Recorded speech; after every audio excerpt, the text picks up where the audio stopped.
Hi, everyone, and welcome to this episode of Consulting with Authority. This is your host, Scott Cantrell.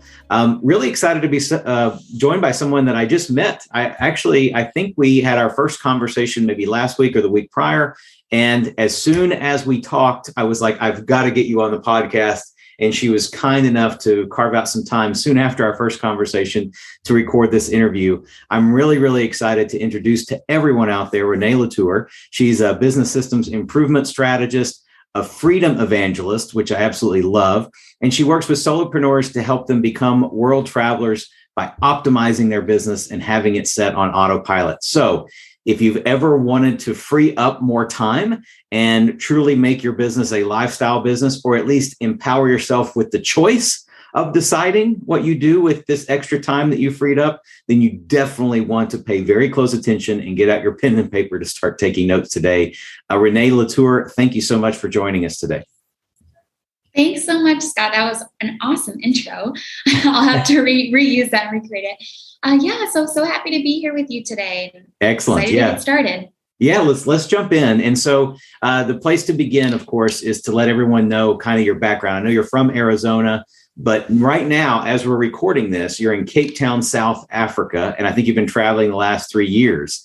So how did you start from Arizona to developing your business or businesses to now you're traveling the world for 3 years? Yeah.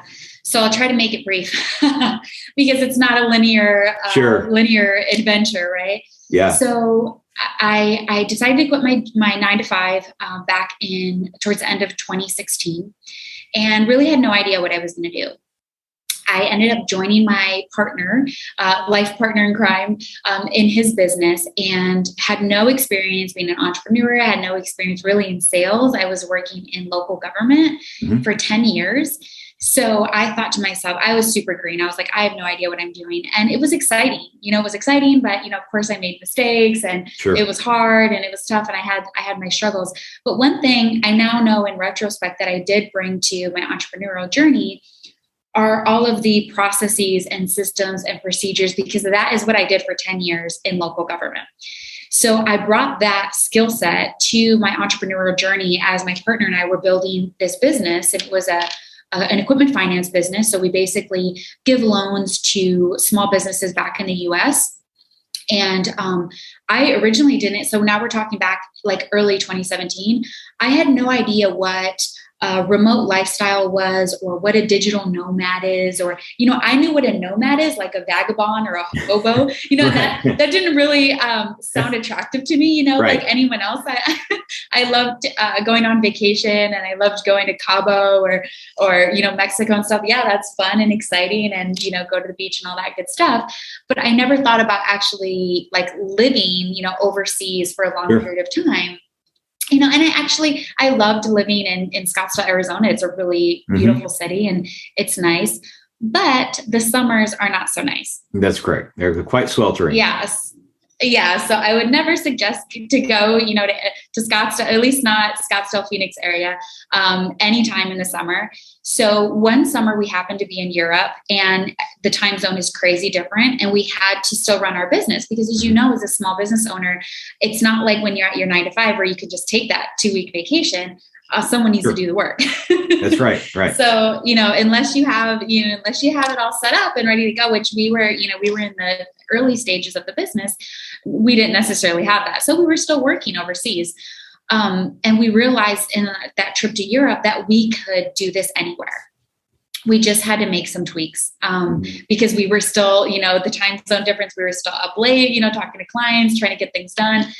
So we knew, hey, we can just do make a couple tweaks to the business, but we could actually run this business from anywhere. And so we started thinking differently that trip, because it was like 4 or 5 weeks long. So it was a pretty long trip.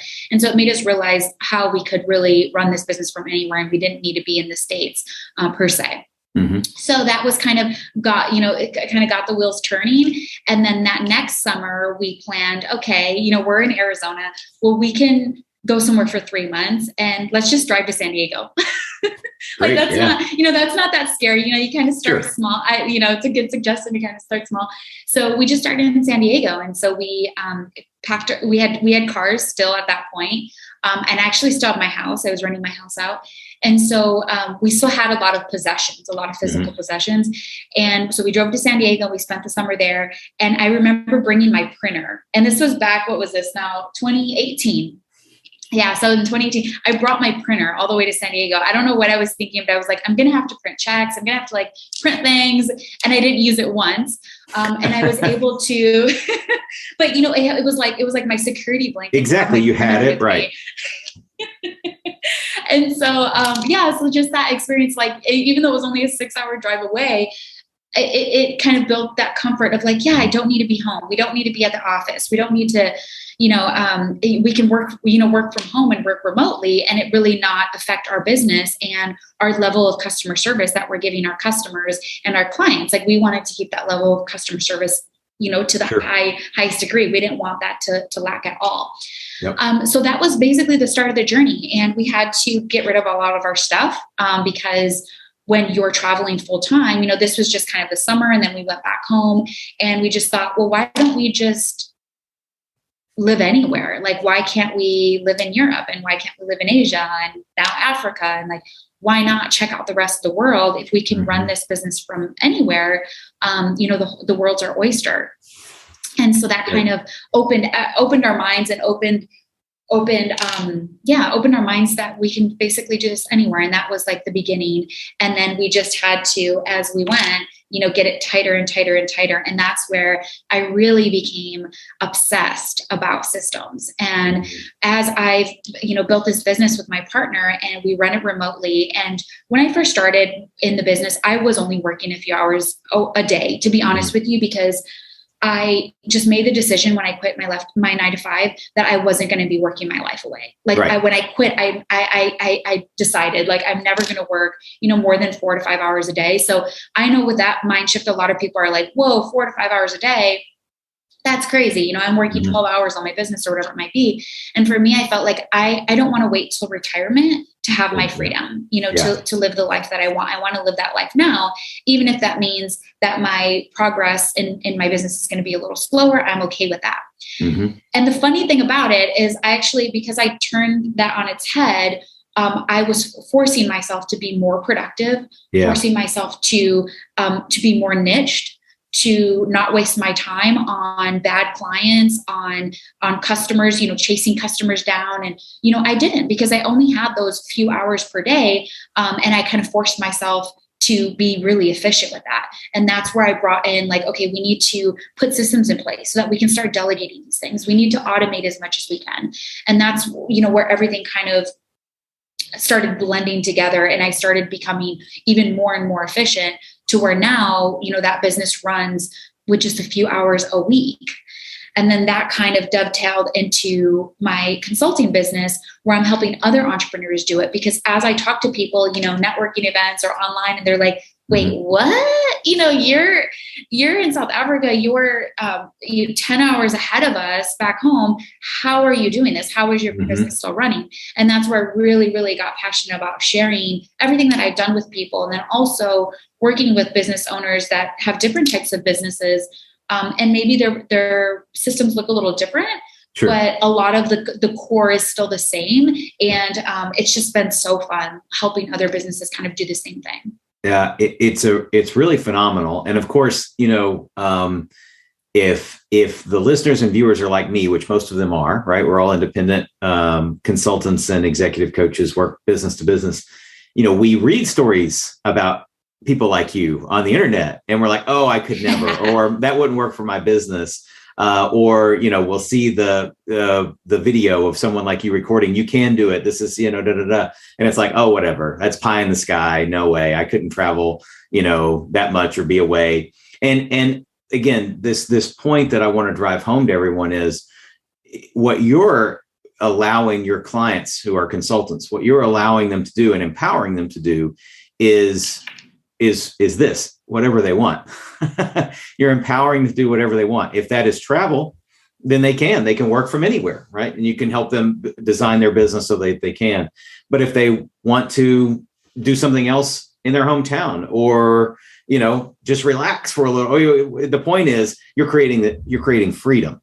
You're creating autonomy in terms of lifestyle, and people can use that lifestyle however they want. I am very, very interested in diving into this model a little bit deeper, and how you both think about this idea of working from anywhere, and how you think about what a system can be and should be for an independent consultant like us, because you said something really important. You said that even as a business owner in the world that we operate in, it's not like we can just ignore the business and everything be okay. We can't do that. We have to manage it and monitor it. I think what you've been able to do is to figure out a way to develop processes and systems that allow for maximum effectiveness, yes, but efficiency in terms of time. So what might normally take someone like me 8, 10, 12 hours, you can do in 3, 4, 5 hours. And therefore, right, this delta of time is now free. Maybe talk a little bit about how you turn 8 to 10 to 12 hours of traditional status quo work into 4 or 5 hours of hyper efficient work. What are some of the key thought processes and steps that someone like me should be thinking about or taking in order to free up that time? Yeah, that's a great question. And that's where I love to start with everybody, because there's 2 pieces of it. And I know you're not expecting this, but it's very, very simple. So simple is good. Simple is good. Yeah, simple's great. The first, and I hate overcomplicating things. I mean, the internet's full of overcomplicating everything because, that sells tickets. That makes a lot of money, but it's really not that complicated. But it does. One thing I do like to always remind people is it takes time. Like I said, I started with baby steps. I brought my freaking printer to San Diego. Like, what was I thinking, So when people tell the story about like, hey, I just packed my bag, sold all my stuff and just went overseas, and like, I've been that person, and I've been on the phone with a client at 3 a.m. in Thailand, and it's not fun. Right. It's no way to live. And for me, maybe that's some people's definition of freedom, but for me, it isn't. Yeah. So I do want to say, I've been there, done that, and I've had the struggles, and I've been in those pitfalls as well. But to get started, again, going back to freedom is defined differently by everyone, right? So the first step is your mindset and reminding yourself what's important to you. What is important to me? What do I value? What is my definition of freedom? Like, I know I want freedom, and these people talk about their definitions of freedom. What is yours? And to be clear about that. And like I said, when I quit my 9 to 5, that was kind of like a pivotal moment for me deciding I'm done. I'm not, I have 20 years of this, I really wanting to work for the weekend and only have a few hours in the evening for myself. Right. Like, do I really want the next 20 years to be that way? And I had to have that, reckoning with myself. And I think we've all done, if you've had a 9 to 5 in the past and you left it, you've had that pivotal moment. And then I think maybe the next pivotal moment, or one of the next pivotal moments for business owners, is having that same reckoning, but with their own business, like realizing, crap, I'm the bottleneck here. Right. I'm the problem. I've created this beast of a business, and I'm doing things, and I'm trying to do everything. And I'm chasing all the next shiny objects. But if you have to, every time you're presented with a new software program or a new course or even a new consultant, or, ask yourself, is this person, is this product, is this tool or SaaS, it could even be software. Is it aligned with what's important to me? Is it in alignment with my values? Is it in alignment with creating freedom in my life? Because that's really what we're doing. We're trying to have a freer life, and we want a life of choice and make the choices that are important to you. And so that's the number one key. Excellent. Long story long. So the second is being your efficient self in that manner. So they really go together, and there's a lot of, I guess, hacks, but really this is the simplest way that I found. And most of my inspiration has been from 2 books. One is The 4-Hour Work Week. That's and it's old. What is it now? Maybe 15 years old already. And I see Tools of Titans back there on your bookshelf. 4-Hour is, where is it? Right there. Yellow or orange. Yeah. So I know you've read it. So a lot of inspiration from that, because it really is that simple when it comes to automating, delegating, and eliminating, because you should only be working on the things that are moving the needle in your business. And then the second is traction. I'm not like a huge fan of the book itself per se, but I do love the EOS model. Yeah. And that's the entrepreneur's operating system. Yeah. And I love that model because it's really a simple way to audit your business. Whether it's just you, that's why I love working with solopreneurs, because a lot of times as a solopreneur, we think that the only next step to minimizing the time we're working in our business is by hiring other people. And, we have to have all of these employees, and we have to have all this capital, and we have to go get funding. But I like to challenge that system by saying, what if you actually supported other entrepreneurs and you actually leveraged the gig economy? Mm-hmm. What if you actually leveraged all the automation tools that actually weren't even around in 2017? Like in the last couple of years, it's just exploded with how many tools you can use.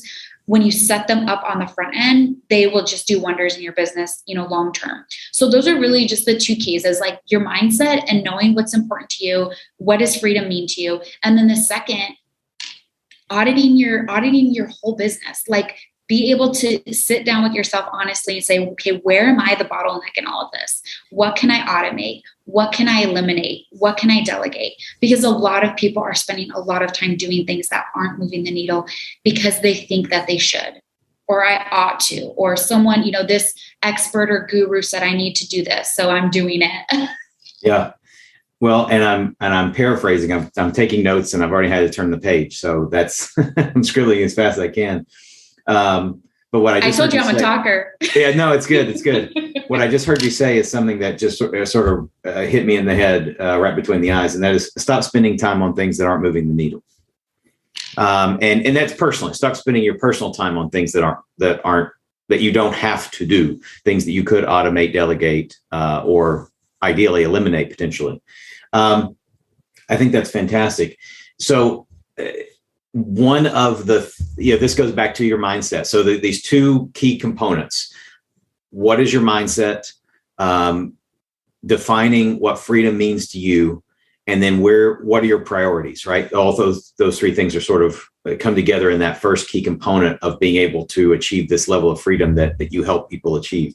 The second one being the blocking and tackling, right? Getting real with a business audit. And then answering the questions: what can you automate? What can you delegate? What can you eliminate? And the other thing, too, that you prefaced all of that with, which I think is really, really important, and that is that this does not happen overnight. This result does not happen overnight. It happens over time. And I think so many of us fall into what I call SOS, which you referred to, shiny object syndrome, about time management, right? Freeing up an hour here, freeing up an hour there. And we're dotting around and we're putting Band-Aids on broken arms, right? We're just trying to patch up the problem, but we're not really, or deal with the symptom, but we're not really going to the source of the issue. And that's what you're talking about, is really getting underneath it all, understanding what freedom means to you, being very clear on your priorities, and then only paying attention and only taking action on the things that are in alignment with that. Of course, easier said than done, which is why, it's so valuable to work with someone like you if those are goals that you really want to achieve. But going back to this, in terms of the blocking and tackling piece, assuming someone's got generally the right mindset, they understand priorities and freedom, I know that one of the things that gets in my way is, from an automation, delegation, and elimination standpoint, is even if I know someone can do it, and this is egoic, right? So there's ego here, but I feel like, oh, well, if I'm going to give my clients optimal service, then I've got to be the one that does it.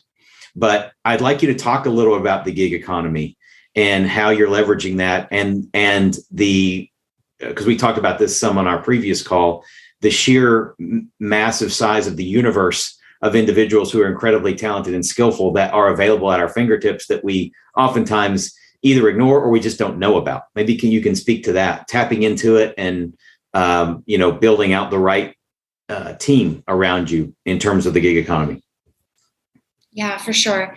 Because I've definitely made mistakes with the gig economy as well. Because I want to make sure, I don't want to paint some beautiful picture like it's so easy. And I just get really annoyed when people are like, just go on Fiverr, easy peasy. And I'm just like, that's true. Hold up. Not quite that simple. Here. Yeah. No. So some of the biggest things to keep in mind is make sure that you're very clear. What are you wanting help? Or I know you probably don't want it, but we need or want the help with. And instead of having like a task, think about it as a role. And this is where the EOS system comes into play, is like, think about that as like a seat at a table. Like if you're at a boardroom, because again, as a solopreneur, and some of us might have a team member or two, but think about yourself having a meeting at a productive meeting at a boardroom, and you have a couple seats around you, and think about those people as your teammates, and think about them actually having a role and not just a task. And then, because then you start having this mindset of like, okay, all my marketing efforts can kind of be in one basket.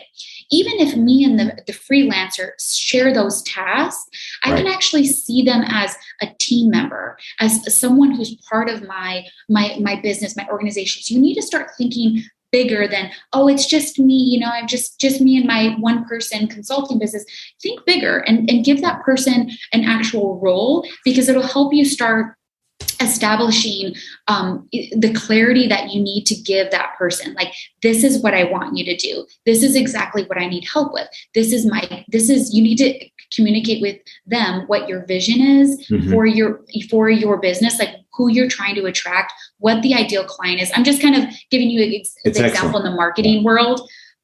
Like, for example, myself, I have a small, it's just me, but I have a person helping me with social media. And in my mind, that is my social media manager. I'm not saying, oh, it's just some freelancer that I hired on Upwork. No, she's actually part of my team. And I've clearly communicated with her what I offer, what my vision is, what I'm trying to do, what my purpose is being on, XYZ platform, who my ideal client is, and communicating all that with her, instead of just saying, hey, I just want to grow my Instagram account. Here you go. Take it and go with it.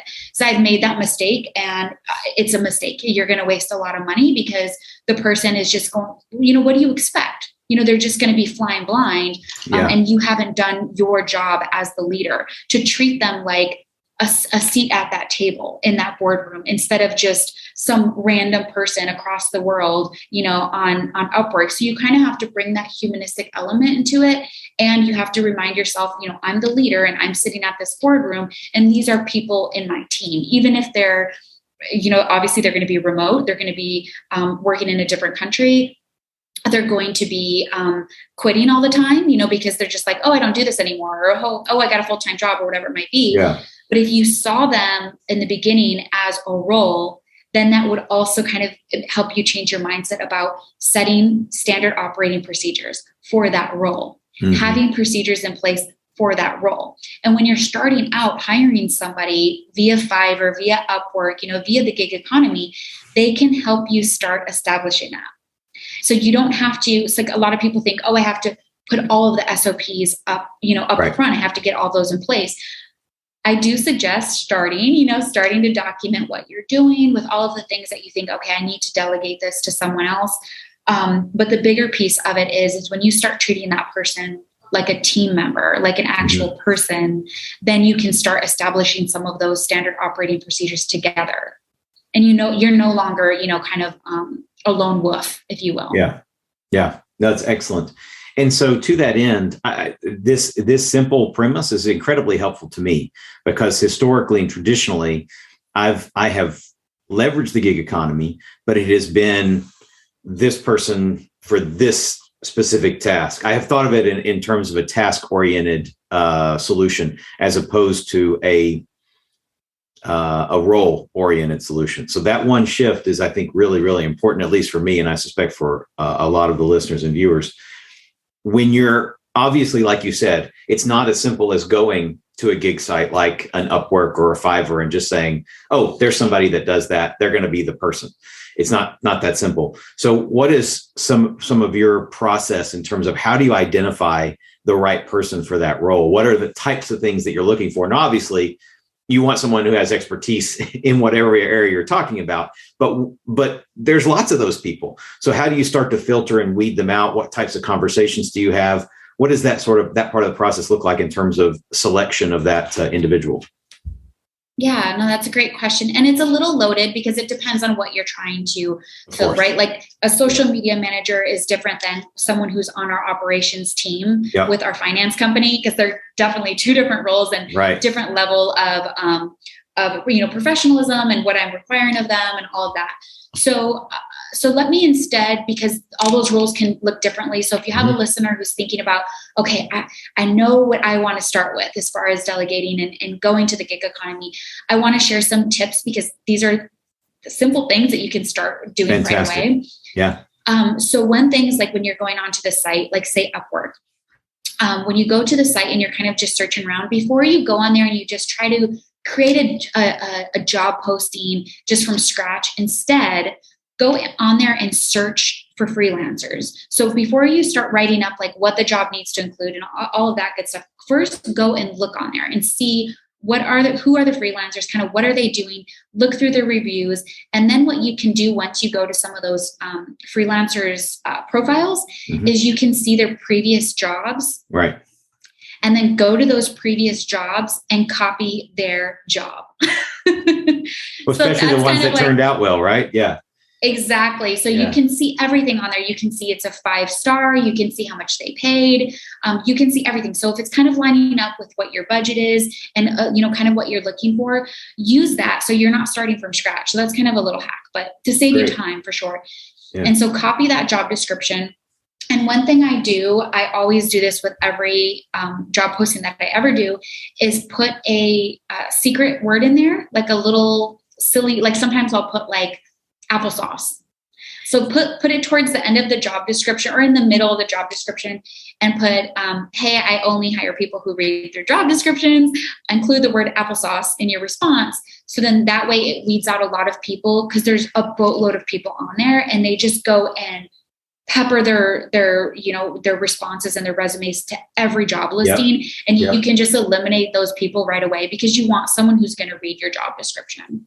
That's such a simple thing, but that's definitely a ninja trick. So that's a fantastic idea.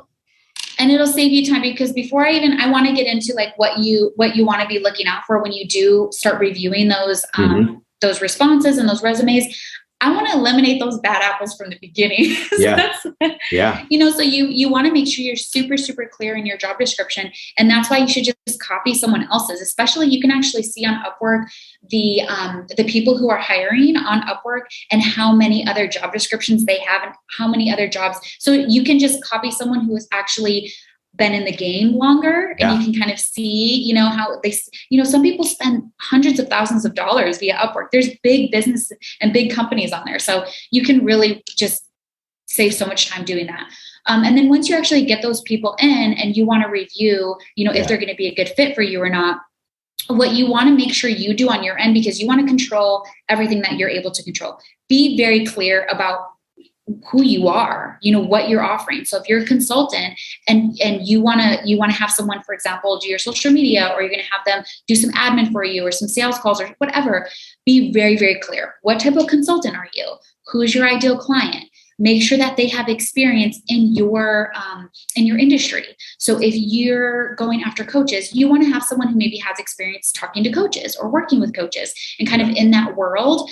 So then you can kind of speed past having to train them up or explain to them, what you do. They're kind of already in that world and they're kind of seasoned, and also can help you, like bring you a point of view like, oh, I never thought about doing it that way. And they can share what some of their clients have done in the past. So they can actually help you, almost like a mini consultation for you. Right. That's so fantastic. those are some easy ones. Like really, you can use that for any job that you're hiring for. Yeah. It's phenomenal. It's incredibly practical, very actionable, and simple ideas that I can understand why they would be so effective. So moving a step further, one of the things that you talked about was developing systems and processes. And we understand that this is obviously an evolution.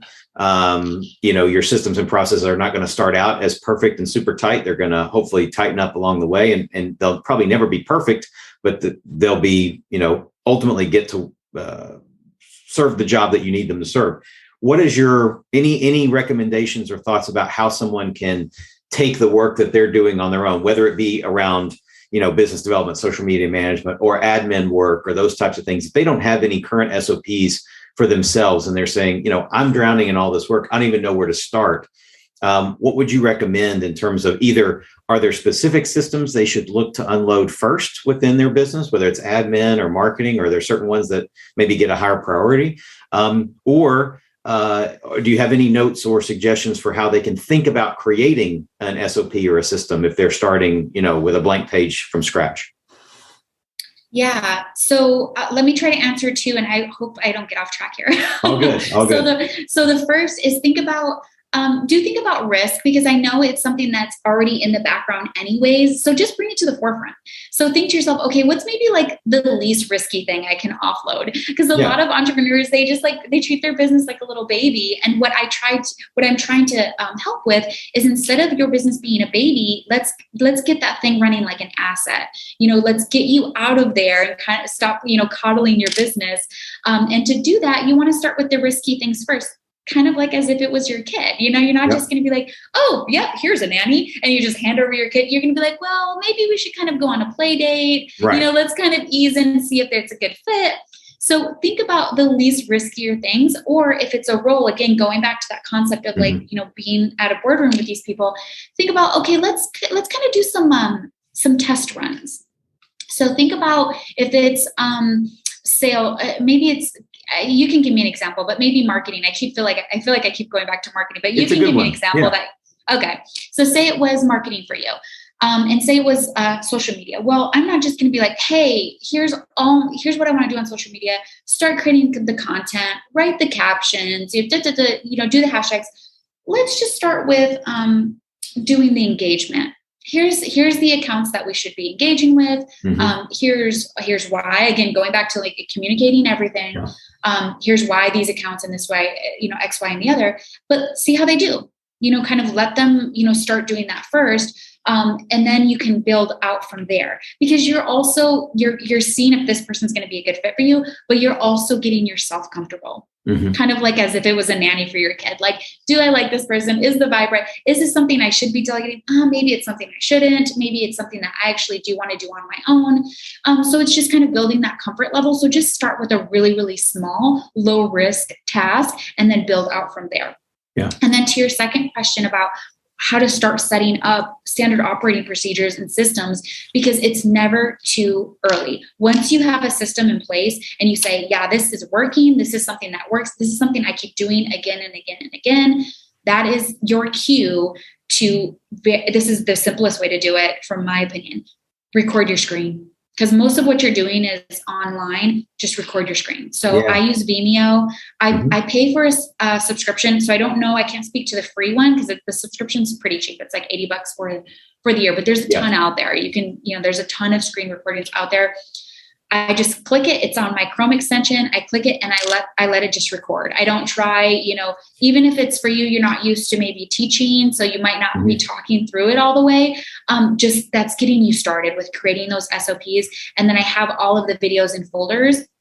And then from there, you can start getting fancier. You can start having the Google Doc. You can start doing things that accompany that video. But video is just going to be the easiest way for you, and also the easiest for your person who you're bringing on board for them to learn. Videos is just the easiest way for them to learn. That's fantastic. And that's one of those things where it's like, well, of course. but again, I know it's easy to drown in these questions, right? It's not the type of work that most of us, right, the independent consultant world, it's not the type of work that we want to do. Perhaps accepting those folks who that is their work, that's their expertise, right, is operations and building SOPs for their clients, in which case, they may kind of have this aspect down. But even in those examples, sometimes it's easier to preach than practice in your own business. So that's fantastic. I want to go back to something that we talked about on our previous call, because this kind of just warped my brain a little bit. I totally get, at least conceptually, how you could be a consultant and work with other consultants and work from anywhere, and do that business, in a few hours a day and be successful, especially, us having the conversation we've already had. But what really warped my brain in our last conversation was, this is not your only business. You have multiple businesses that you're operating and running. So maybe just briefly touch on that catalog of businesses. And then what I'd love to hear is like, I get how you could do this with one business and be successful, but multiple businesses, it's like, okay, that's starting to really push the limits of conception here. So maybe talk a little about how that happens, how you are able to manage these different businesses. So what are they, and how do they get managed? Yeah, absolutely. So, and then we'll go back to the caveat that the first business I'll talk about has been around since 2016. So yeah, the later part of 2015. I mean, time flies. Yeah, that's okay, right. So it's been around so for quite some time. So it wasn't efficient in the beginning, right? Understood. If we kept, operating that business as is, I probably wouldn't be here in South Africa. Yeah, right. I'd be back in Scottsdale. So again, same thing that I help other people with, starting with the low-hanging fruit, kind of like the obvious things like, yeah, let's invest a little time on the front end to get these things automated. And then only with practice and experience do you start realizing, okay, these are the needle movers and these are things that need to be eliminated. And then in that practice, also you continue to have that focus. Like, no, I'm not gonna veer off. I'm not gonna lose my focus. I'm gonna stay on what's working, and it's not like you never introduce new things or new concepts and new ideas. Of course, you're gonna move with the times. But you're focused and you want to make sure that everything is in alignment, going back to alignment with what you want in life. There's really no separation. I know we like to think, life and business, it's the same. If you're an entrepreneur, there's no separation. So that's kind of the first business. And I wouldn't start another business until that was going. You know what I mean? I wouldn't be like, oh yeah, I'm working, 8 hours a day on this business. Yeah, let me introduce another business. That's just silly, right? So it wasn't until let's see, I was in Malaysia. Last year I was in Malaysia, and I'm waking up to funding notices. I'm waking up to business being done while I sleep. I'm waking up to like, hey, this got done. Yep, the verbal is complete. This is funded. Money's in your account, and you're in bed sleeping, because I really had no choice. If I wanted this lifestyle and I wanted to run this business anywhere, I'm not going to sacrifice my sleep. That's not freedom to me. Being up at 3 a.m. Exactly. So when I had the operations team handling it, because I did the legwork, I put the SOPs in place. I made sure that, I communicated clearly, and again, hiring freelancers to do this for me, to help me, because I feel like I'm helping them as entrepreneurs. That's why I have like a sweet spot for freelancers versus employees, but it could be either one really. And then when that kind of opened up and I'm working less and less hours on the business, that's where my partner and I started getting serious about teaching other people how to run their own business, their own finance business. And that's where the second business came into play. And that was teaching people how to have their own brokerage. So if you are maybe an entrepreneur by spirit, or you're an entrepreneur looking for a different type of business, we also help people who are already in the industry, but they want to be niched in equipment financing. Then we basically teach them. So we have a whole course. We put the whole course together. Again, we had the time because that first business was leveraged. Yeah. So once we had that on autopilot, then we can move on to the next business. So that is the education business where we mentor students. So again, now this business, my partner is spending a little more time than I am. He's basically heading that up. And we spend an hour a week on mentorship calls. And then we kind of just here and there have to fix things, maybe with the course, or some changes with the marketing approach, but really it's set on autopilot. So, he's kind of in charge of that. And then that's kind of where the consulting business came in, because again, I'm like, I have this free time, and some people might think, oh, it's so great, retire early and have all this extra time, but it gets boring. You want to do something with your time. Yes. Yeah. Like I don't know what the attraction is to like the whole, fire movement, Yeah. The financial independence, retire early. I don't understand it. For me personally, I have to have work. I have to have challenge. And so this is my new challenge here in 2021, almost 2022, is how can I help other entrepreneurs, coaches, consultants, brokers, people who, aren't already in our education program having their own brokerage, but want to leverage their business, want to have these systems in place. So I step in that role as the consultant, as kind of like a COO role, on their team, kind of at that board meeting, and help them do that. So to answer your question, it's not like I'm trying to do, all three things at once. It's like, okay, we get one baby leveraged, and then we get the next, baby leverage. And then now it's like, okay, this is the third baby. Well, you know what, you're using this family metaphor, but I think it's really accurate because you think about as kids get older, they get more responsibility and they get more freedom on their own. And the parents are always parents, right? There's always their baby. It's always their child. But at the same time, they know that person, that child is becoming more of an individual, more able to take care of themselves, and ultimately, leaves the house and lives their own life, and hopefully has prosperity and success on their own. And yes, the parent's always tethered to that individual. It's not like we're cutting it off. And that's what I'm hearing you. It's like as the business is able to accommodate and perform for itself, be more responsible for itself without you, the parent, having to be involved, then the better. And you don't necessarily, the family metaphor may break down if someone has triplets, but, twins or triplets or something, but you don't necessarily try to do that with multiple businesses at the same time, right? You get one to a point and then the next one can begin, and so forth. One of the questions that has been, I've been thinking about since our last conversation, I want to be sure and ask it as we're coming up on time here. Can you describe an average day in your life? I'm sure you get this question a lot because of what you do and where you are. And obviously I know it's different depending on where your focus is on that given day, but on average, what's a standard day, and how does the time zone piece affect the management of the business? Maybe kind of work that into your answer, if you would.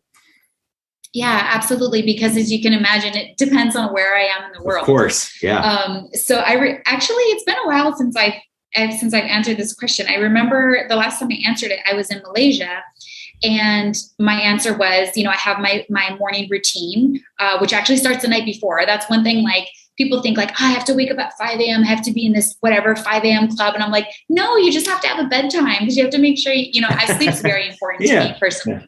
So I'm like, I have to make sure I get my 8 hours. Otherwise, like, I'm no good to anybody. And so that starts at the night before. But then in Malaysia, I would do my morning routine. I always wanted to respect my time. Like, whatever I wanted to do in the morning for me, for my health and my wellness is so important to me, I made sure I did that. Yep. And then I got to work because of the time zone. I had, it was like an hour block.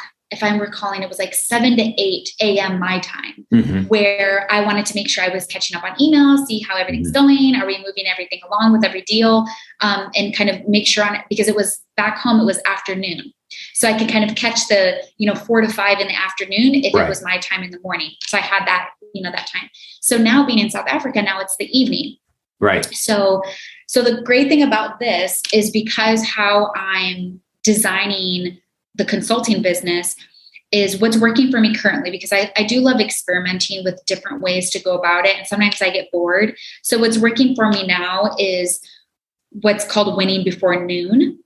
And so I think of what's important now, and I don't do any focus work after noon. So I have to be disciplined with myself, because when you're living nomadically and you're traveling about, you want to check out these new places. Like, oh my God, I've never been to South Africa. I want to go explore and do all this. Right. But I still need to serve my clients. I still need to do things, right? I still need to do the work piece of my life. And so for me, the win before noon, I've been doing it now for about 6 months, has been working great for me, because I have to have that discipline. Otherwise, I will get like locked in and I'll be working all day. And it's just like, wait, that's not what I signed up for. So I have to check myself all the time as well, because, and you can procrastinate. And then one day you're working 12 hours. And that, to me, that's not what I wanted as far as, my health and my happiness and my idea of freedom. So the winning before noon is what my typical morning looks like. So I have my workout, I have my meditation if I want to do it or not. I have my coffee. I go down to a coffee shop. I just walk down, grab my coffee and come back home. And then I have my focus work. Yep. So what I'm working on that, it's one thing. And if I do anything extra, then that's a bonus. But my one thing I set the night before, because if I wake up in the morning, I don't know if maybe your listeners have this problem, but I wake up in the morning as a solopreneur and I think about, what am I going to do today? Oh my gosh, the day will just go haywire. Right. No, I think that's really important. And that's one of the things that I've started doing too. This company that I'm in now is only 2 years old. And so, and this was a practice I was doing in the previous company before I exited. And it was very, very important to get clarity on the next day, at least the day before. And it doesn't mean that life doesn't get in the way and that, you kind of got to deal with things if something happens, right? You just got to be aware. But that's not what we're talking about. We're talking about on an average day, planning the day in advance, the day before has been huge in terms of making sure that next day is productive. Exactly. That's very, very helpful. I know we're coming up on time. There's two other questions I want to get in before we wrap here. One is a question that I ask every time, which is about your personal or professional lessons learned. So if you could give, a gold nugget or two, you've given plenty already, but if you could share a gold nugget or two with individuals like you and I, independent consultants who are wanting to create more autonomy and more freedom, what would you say to them?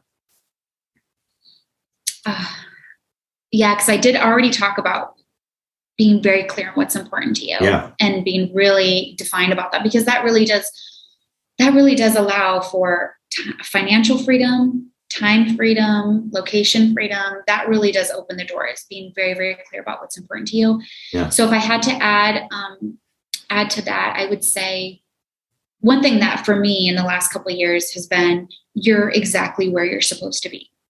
So if you start thinking to yourself, I'm behind, or, this didn't go according to plan, or this isn't how it's supposed to be, it's really going to rob you from being present. And you could almost imprison yourself in your current state. So maybe, things aren't where you are, where you want them to be financially. But remember, you're exactly where you're supposed to be. And the universe, I don't want to get too woo-woo, but the universe is conspiring for you. And you have to remind yourself, and I have to daily remind myself, I'm exactly where I'm supposed to be, and just do the next best thing. If you are making progress every single day, again, by having discipline and being able to say, okay, these are this is the most important thing, or this is what's moving the needle, and doing those things every day, you are going to build success for yourself. You are going to build the business that you want. You're going to be able to help. You're going to have that impact in the world that you're wanting. And with that freedom, remembering what's important to you. I love it. I want to be sure that the folks who are listening and watching to this can be in touch with you. And obviously we'll put all your contact information in the show notes too. So if you're watching this on YouTube or listening to it on a podcast platform, you can simply go to the show notes and all the information will be here. But if you would, Reneé, share it with everybody, maybe 30 seconds about this Ticket to Freedom program that you've developed, which you were alluding to earlier about working with consultants and solopreneurs to help them liberate their time. And then if someone wants to get in touch with you and learn more about that program or potentially work with you, be sure to let us know how they can best get in touch with you. Yeah, absolutely. So the Ticket to Freedom program is, again, for solopreneurs who are looking to free up their time to have, time freedom, location freedom, and financial freedom. And this is more of a done for you service. So this is where I really get my hands dirty and treat my client's business like it's my business. And it's kind of like I'm that first team member for them a lot of times at that table, so that we can start opening up, okay, how do we want to rearrange this business so it's not a baby anymore and it's becoming an asset. And it's a lot of those early stages of systematizing the business, opening up a lot of doors that they might not have known were available to them. So that is Ticket to Freedom. It's something if you're, I know we talked about this a little bit on the previous call, looking to productize your business. That's basically what I'm doing with Ticket to Freedom. So if you want to watch me do it, you can follow me. I'm on Instagram. So you can catch me on Instagram. It's fancy_nomad. Or you can catch me on LinkedIn as well. So Reneé La Tour on LinkedIn. And either one of those, if you want to send me a direct message, like literally directly, feel free, and I'll respond, with any information or questions you have about Ticket to Freedom, or questions you have about systems or working remotely or anything like that. I'm happy to help. That is absolutely phenomenal. Listen, Reneé, thank you again for carving out the time, and hope you have a great evening in Cape Town. Again, thank you so much. I'll look forward to our next conversation.